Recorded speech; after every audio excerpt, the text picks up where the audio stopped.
aku ingin berkongsi dengan pendengar setia Adila beberapa pengalaman ketika mengerjakan rukun haji di Tanah Suci Mekah pada tahun 1439 Hijri atau 2018 Masihi. Aku rasa ianya amat berguna sebagai peringatan kepada sesiapa pun yang akan menunaikan haji ataupun umrah. Sebelum aku berangkat ke Mekah, pelbagai pesanan dilontarkan kepada aku. Di antaranya, perlu jaga tutur kata, perbuatan hendaklah tidak melanggar kesopanan, maksudnya tertib. Selalu mohon kepada Allah, mendapat perlindungan daripadanya. Jangan prasangka buruk dengan rakan-rakan, jangan suka bermegah-megah, jangan peleceh makan minum, jangan prasangka buruk kehilangan barang. Baiklah, aku ceritakan satu kejadian yang berlaku kepada salah seorang jemaah haji lelaki. Kejadian itu berlaku ketika kami di Arafah. Namanya aku panggil Wan saja. Dia berasal dari Rawang, Selangor. Wan duduk selang sebaris dengan aku. Selepas 2 hari di Arafah, selepas tengah hari, Wan mengadu 2 tapak kakinya melecur.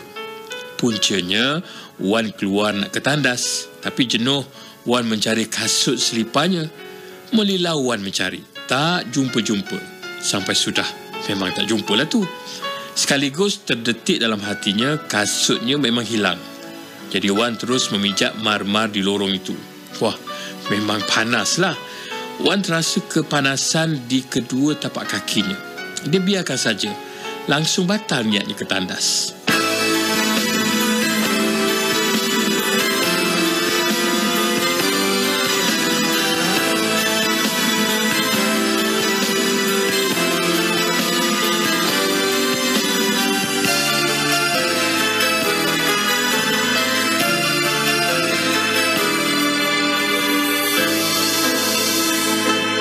Di matamu ku bagai pengemis yang mengemis sebuah simpati serta kehilangan arah dan juga tujuan. Akhirnya engkau ingin ku hampiri. Kan itu yang aku maksudkan, bukan juga yang aku harapkan, tetapi sekadar ingin menyelangi hati dan mencari di mana kesilapan. Tetapi sayangnya kehadiran ini telah disalahartikan olehmu. Kedatanganku jadi bualan dan juga sindiran tiap insan dengan iringan niat yang terhalang. Aku menanti satu kepastian. Aku mahu dirimu mengerti seluruh ruang cintaku ini hanyalah untukmu. Usah dibiarkan aku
niat yang terhalang.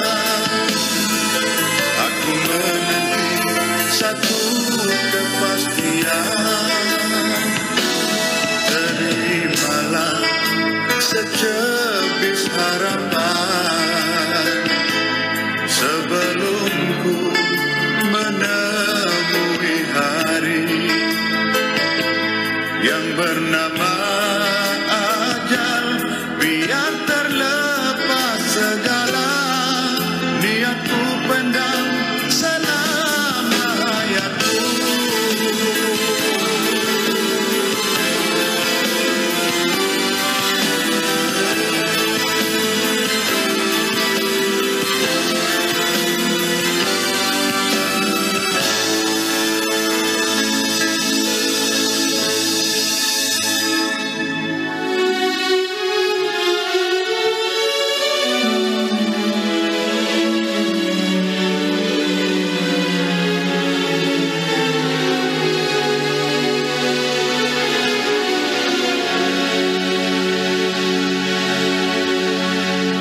Ketika di Mina pula, kebetulan Wan duduk di sebelah aku. Sering dia berkongsi masalahnya padaku. Wan juga mengadu dia ada diabetes atau kencing manis. Sungguh malang bagi Wan. Walaupun pada awalnya Wan sihat, boleh bergerak ke sana sini, sama ada di Madinah ataupun di Mekah. Bagaimanapun berpunca mencari selipannya yang hilang, sehingga Wan menanggung akibatnya. Wan terpaksa solat duduk, bersama-sama dengan aku juga solat duduk. Wan nak ke klinik, terpaksa dia meminjam kerusi roda aku. Wan juga terpaksa menyuruh isterinya untuk mewakili dirinya ketika nak melontar di jamrah. Selain itu aku teringat, dia juga ada mengadu yang dia tak selera makan. Apabila aku bagi tapawai makanan nasi tengah hari juga malam yang disediakan oleh tabung haji, Wan sentiasa menolak. Memang dia tak selera nak makan nasi. Mungkin ada sebabnya. Sebelum itu dia bersungut tak selera nak makan nasi. Aku kesian melihat keadaannya tu. Sering juga Wan menunjukkan tapak kakinya pada aku. Aku turut membelek serta memegang kedua tapak kakinya itu. Selepas di Mina, ketika kami selesai menunaikan tawaf mengelilingi Kaabah serta sa'i di Mekah, sekali lagi Wan meminjam kerusi roda aku untuk mengerjakan tawaf berkenaan.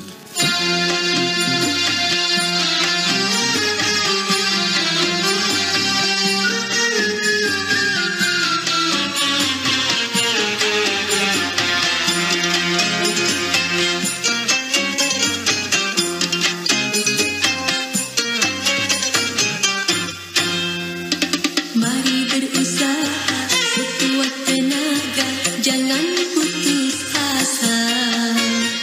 Selama hidupmu di dalam dunia, jangan sia-sia. Nyalakan semangat, bekerja yang giat, jangan kau terlambat. Siapa yang cepat tentu akan dapat dalam cita-cita.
Akhirnya, aku ingin menceritakan betapa kita perlu menjaga tutur kata semasa di tanah suci.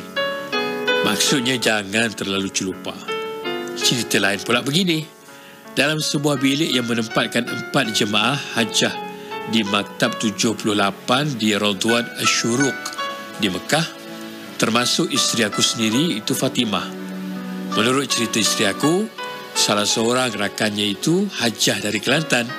Biarlah aku namakan dia sebagai Hajah Kelantan saja, ataupun HK. HK ni tiba-tiba tergaru-garu, gatal seluruh badan. Dan bila dia dah tak tahan lagi, ini berpunca kerana memakan menu sotong makan tengah hari yang disediakan oleh tabung haji. Sebelum tu, HK ada berkata kepada rakan sebiliknya bahawa dia kesemuanya makan, termasuk ikan, daging dan juga ayam. Pendek kata, semuanya dia boleh makan. Kak Cik, lauk apa hari ni? Tanya HK kepada salah seorang rakan sebilik mereka. Sotong. Spontan Kak Cik jawab yang berasal dari Pantai Remis Perak. Sotong? Ambo kalau makan sotong tak tahan, gatal, kata HK. Selepas menjamah sotong berkenaan, secara spontan badannya menjadi gatal-gatal. Seolah-olah Allah membalasnya secara cash. Maksudnya tanpa tangguh-tangguh lagi. Manakala rakan lain sebiliknya tak timbul pula sebarang masalah bila makan sotong yang sama. Sebaliknya cuma HK seorang saja yang menerima nasib seperti itu apabila makan sotong. Kemudian rakannya itu menasihatinya supaya memohon keampunan kepada Allah, dan HK akur. Alhamdulillah, selepas itu gatal-gatal pada badan HK semakin berkurangan dan beransur pulih seperti biasa.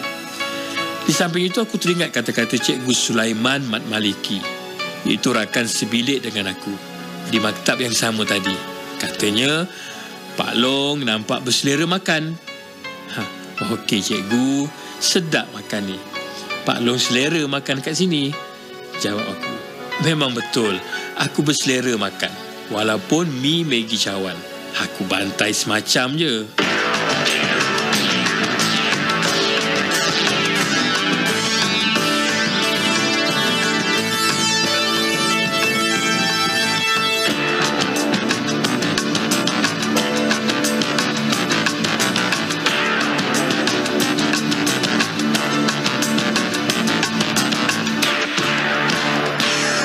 Waspadalah bila berkata-kata,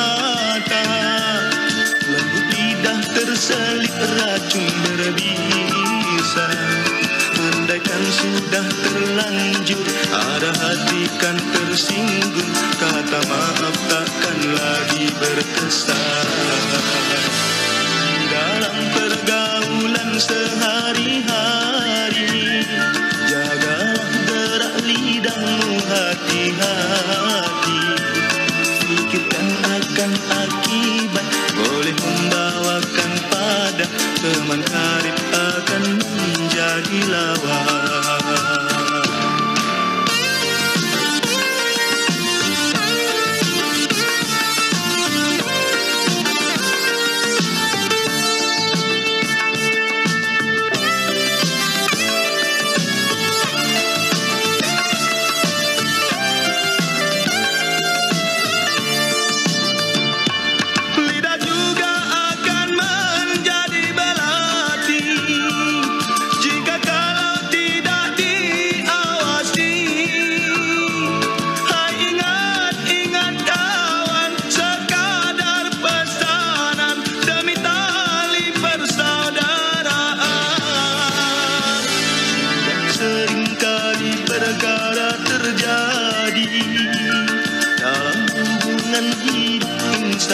Insani, lidah kan menjadi punca angkara dan sengketa.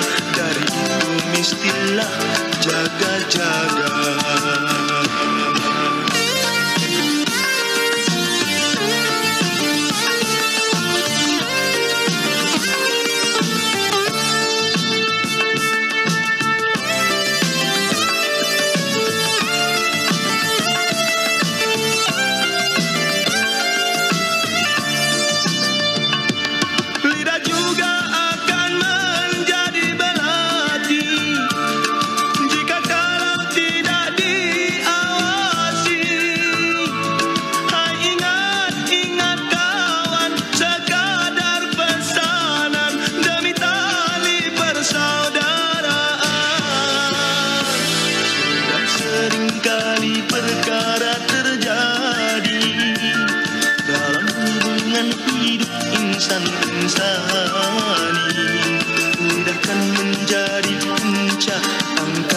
dan sengketa. Dari itu mestilah jaga-jaga.